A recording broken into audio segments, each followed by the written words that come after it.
Welcome to Moving Forward for Life with Rosita. Discover your way home. You know, one thing that is constant in life is there will always be change. And changes could be buying or selling a home, the loss of a loved one, marriage, divorce, it goes on. But when you find yourself on a new path, whether planned or unexpected, what you know is home is shaken or shattered.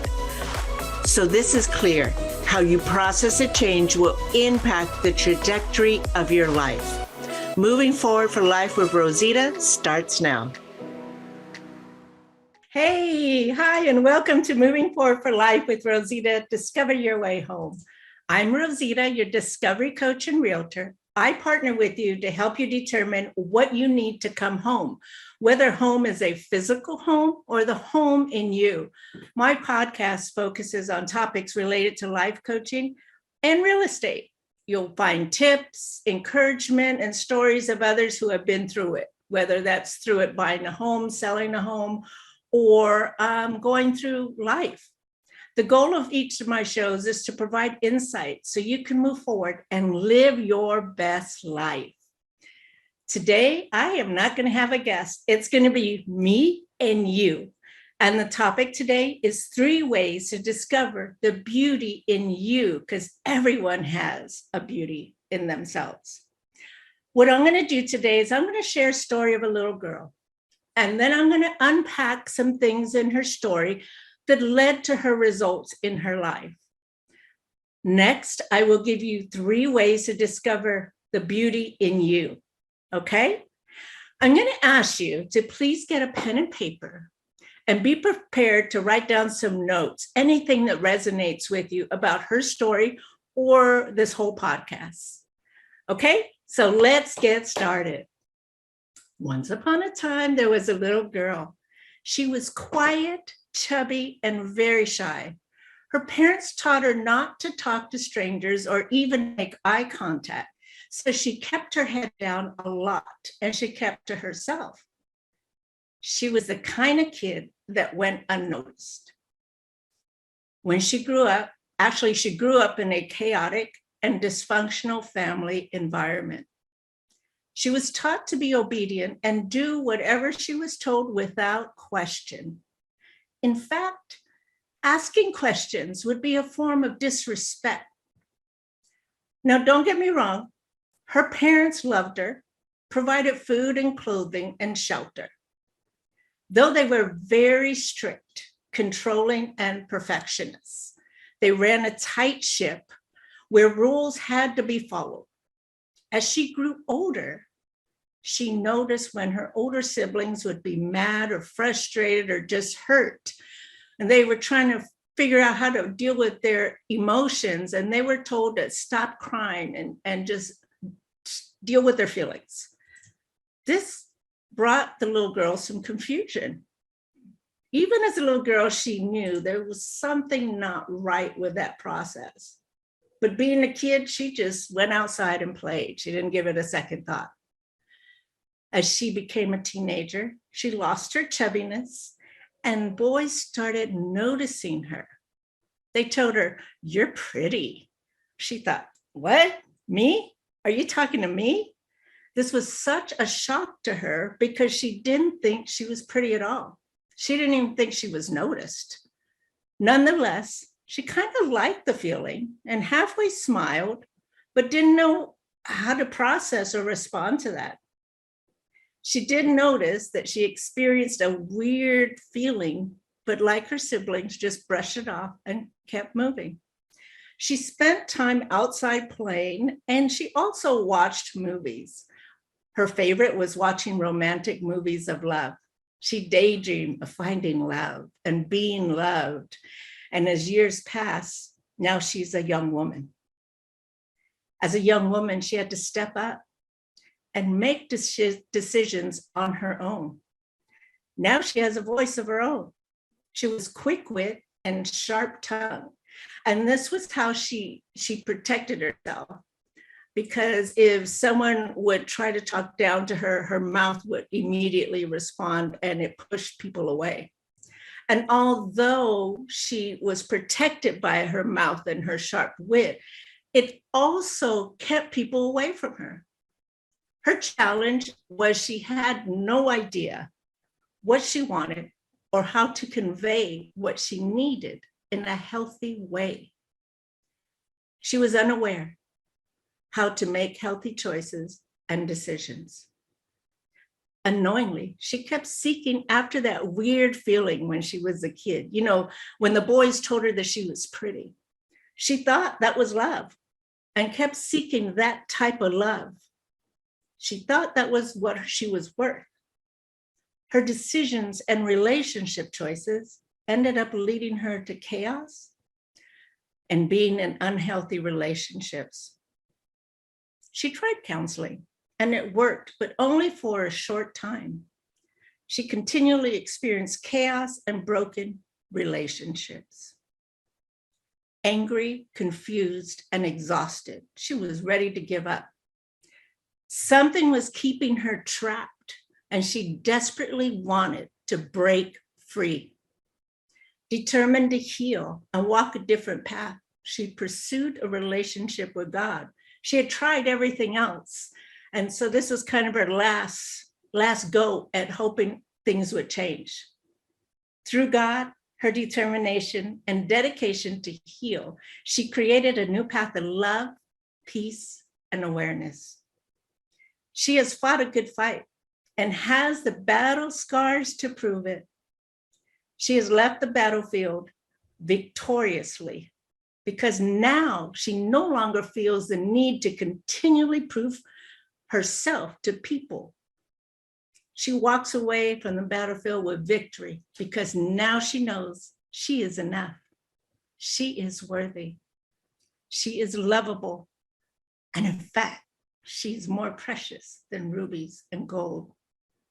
Today, she empowers women to discover their path to healing and peace so they too can realize their true value, accept their distinct beauty, and move forward to walk intentionally free every day.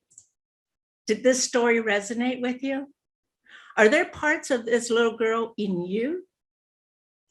Sit tight with those thoughts for a minute as I unpack a couple of things in her story and how it affected her life. Okay? So let's move on to point number 1.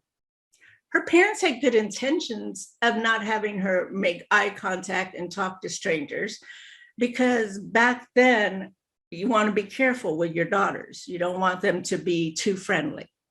The effects of that, though, is that it created an anxiety to look at someone when talking. The other effect is that studies show that the lack of eye contact promotes a socially anxious or neurotic personality. Point number 2, she grew up in a chaotic and dysfunctional family environment. Now, the effects of that: low confidence, believe behavior is normal. You know, the chaos, the dysfunction, that seemed normal. There were poor boundaries, if any. She became a people pleaser and also a codependent. She operated from a place of insecurity and fear. Communication skills were poor, and she felt isolated and empty a lot of the times. Point number 3, she was taught to be obedient and do whatever she was told without question. Some of the effects is she had no voice. Her opinion was not valued. She was unable to make decisions without second guessing herself. She became rebellious. So anybody can relate to that. Number 4, she watched how it was normal for her siblings to stuff her pain down and not deal with the pain at all. Ooh, the effects on this one is that when you sweep pain under the rug over and over again, you're going to end up with a big lump in the middle of the rug, right? And at some point, you're going to have to, that's going to explode. Let me put it like that. Another effect is it leads to stress on your body, mind, and a lot of times your spirit. You could end up having high blood pressure, memories, issues with your memory, and also lack of self-confidence, self-esteem. It will affect your communication with anyone you have a relationship with. Point 5, you know that weird feeling when boys said she is pretty, how she felt weird when they told her that? Eventually, that became what she led with. That became what she thought was her value. And it also became what she thought would bring her love. Some of the effects of that feeling or operating in that way is it led to low self-esteem. She settled for less in her life, in her relationships. She was okay with being treated less than as long as she was getting love. She picked unhealthy partners. She was an unhealthy partner. She became addicted to love. And she stayed in unhealthy relationships. I hope you can see the connection between her upbringing and her choices, how her upbringing infected her adult life, period, mind, body, and soul. But when she decided to invest in herself, she began the healing process. And I've talked to a lot of women, and I noticed that a lot of us do not really know or understand ourselves for various reasons. And because we don't know ourselves, we make choices from a broken place. And what I know is that every woman has to come to the end of her rope before she decides to make a change. Because change is hard, right? I get it. But only you can choose to make changes in your life. Only you can choose the trajectory of your life. So as promised, I'm going to unpack 3 ways to discover the beauty in you. And write these down or listen to this again or contact me. But this is for you to understand the core of who you are, okay? 3 ways. Number 1, study you. Become a student of yourself. Figure out your likes, your dislikes. What triggers you? Why does it trigger you? How can you cope with it in a healthy way when you get triggered? And what makes your heart sing? What makes you so happy and energizes you? If we don't spend time understanding what makes us tick, how can we even become in a relationship at all? We have to have a relationship with self in order to be a healthy partner for another. Number 2 is learn how to love and nurture yourself. So sit down, write a list of things you've always wanted to do but haven't done for whatever reason. When I began my healing journey, it was to make a floral arrangement, right? So I was a single mom at the time. So I went to the thrift store and I found this large floral vase. And then I went to like the 99-cent store, Pick and Save, and bought different types of flowers. I went home and just spent time getting in touch with my creative self. And at the end, I have a beautiful floral arrangement. I didn't focus on the negative things that were going on in my life. And I just fed my spirit. Maybe for you, it's hiking or going to the beach. The point is, figure out what makes you smile and do it. And a lot of times this is going to be done by yourself, because when you spend time with yourself, things come to pass, right? Memories or ideas or creativity. All right, so number 3. This is really important because a lot of us, especially us women, haven't spent the time to do this. But I want you to dream. Yeah, dream. Just start writing or speaking into a voice memo. Write a story of what you want your life to look like in 6 months. Then do it for a year. Then do it for 5 years. Those are the 3 things. to discover the beauty in you to start. Number one, study you. Number two, learn how to love and nurture yourself. Number three, dream. Just write whatever your dream is. Don't worry about punctuation, if it makes sense, none of that. This is just for you to simply dream. Now, I want to share with you that that little girl in this story is me. I remember early in my healing journey how hard it was to face all these things about me. But I was determined to heal and not be unhealthy any longer. It was too painful. And I was tired of being tired. Was I scared? Absolutely. I was scared to leave that comfortable, though painfully unhealthy life I was living. My journey was grueling. And because I kept acting like it was everybody else's fault that things happened and things were okay with me, I deceived myself and kept myself from growing for a very long time. Now, I'm not going to lie. There were some rough times. It's most difficult and humbling to face the unhealthiness in ourselves. But I now know it is not impossible to make changes to better myself. It's never too late. Again, with God, determination and commitment and a good support system, I was able to change.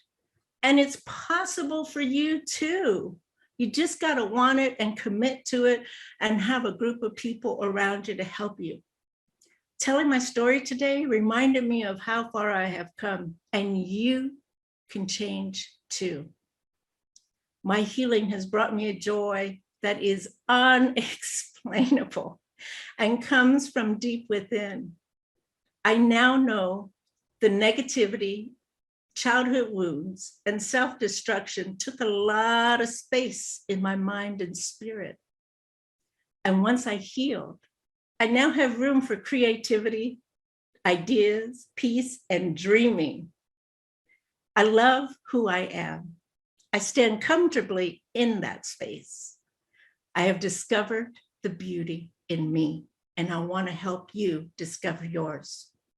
Because of what I experienced, I want to help women discover their beauty and have that joy. So I've created something that is near and dear to my heart. I want to empower women to find their path, realize their true value, accept their distinct beauty, and move forward to walk intentionally free every day in a life that you love. Not just muddling around, but loving your life because you took charge. I've created my signature group program, and it's called Discover the Beauty in You. Yep. It's 3 months long. We meet once a week on Zoom for about an hour, hour and a half. It'll be a maximum of 4 women because to me, it's important to keep the group small so each woman can have an opportunity to talk, heal, and receive. I'm going to give you a quick breakdown of the 3 months, okay? Month 1, we're going to kind of be digging in your past, unpacking some blocks, talking about what limits you, what has been limiting you, childhood labels and nicknames and how it's hindered you. Month 2, we'll talk about the present time right now, because you have the authority to change how your mind thinks and to transform your mind. We're going to uncover the core of you, your likes, your dislikes, what you've been wanting to do, your dreaming, your life values, and clues to your mission. That's going to be exciting. And then month 3, we're going to talk about the future, right? Become the best version of you by developing a step-by-step plan, by understanding who you are a little bit more and continue to dig and be committed to whatever you plan. Included in this 12-week group coaching program, we'll meet once a week. There'll be various assessments and worksheets that we will talk through. You'll also receive a 55-page digital journal with with questions to learn and build your self-esteem.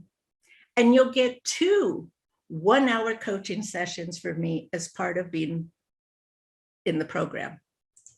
Now, I know that it takes courage.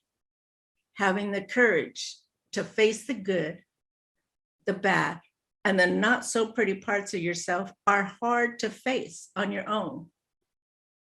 I was blessed to have a strong group of women who believed in the Lord, who nurtured me and gave me such grace during my walk, trying to understand who I am, forgiving myself.